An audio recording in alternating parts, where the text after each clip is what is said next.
Kembali lagi bersama saya Ilham Saputra.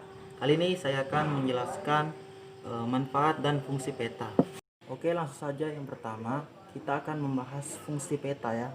Oke, fungsi peta. Yang pertama adalah menampilkan lokasi di suatu tempat di bidang bumi. Jadi, peta itu kan gambaran bumi, gambaran secara visual. Jadi, otomatis kita bisa mengetahui lokasi di bumi dengan hanya melihat peta. Oke, itu yang pertama. Yang kedua, memvisualkan ukuran dan mata angin pada suatu tempat di bidang bumi. Nah, di peta juga digambarkan mata angin.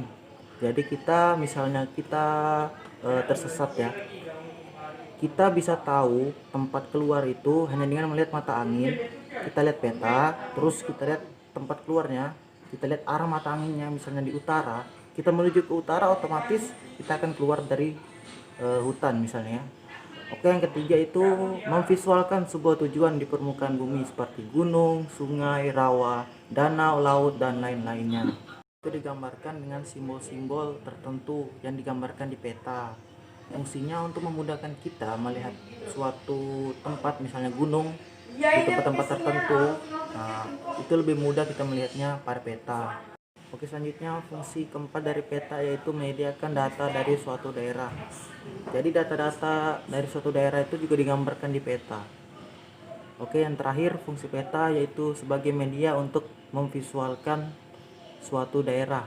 Nah, kita tahu peta itu adalah gambaran visual dari bumi. Otomatis daerah-daerah di bumi digambarkan pada peta lengkap untuk memudahkan kita mengetahui seluruh tempat-tempat di permukaan bumi ini. Oke, selanjutnya kita akan masuk ke manfaat peta ya. Kita membahas manfaat peta. Yang pertama yaitu membagikan gambaran fisiografis secara global bidang bumi dan pada suatu kawasan. Jadi peta itu manfaatnya kita tahu gambaran fisiografis bidang bumi atau suatu kawasan dengan mudah ya. Oke, yang kedua yaitu menampilkan ukuran suatu topik pada geografi peta. Yang ketiga, mendapati bentuk sosial, budaya maupun ekonomi dari suatu wilayah. Jadi kita tahu sosial, budaya maupun ekonomi dari suatu wilayah itu dari peta juga ya, bisa dari peta.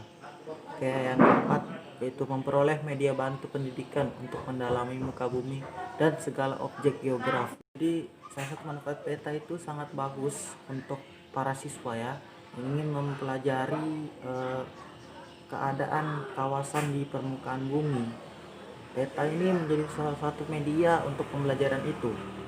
Oke, selanjutnya manfaat peta yang terakhir yaitu memperoleh media bantu kajian suatu observasi.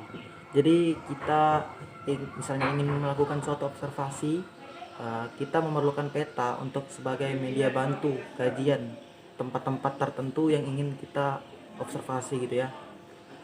Oke, mungkin segitu saja penjelasan manfaat dan fungsi peta menurut saya.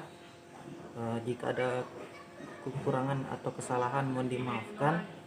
Saya Ilham Saputra dari kelas 11A mengucapkan terima kasih. Assalamualaikum warahmatullahi wabarakatuh.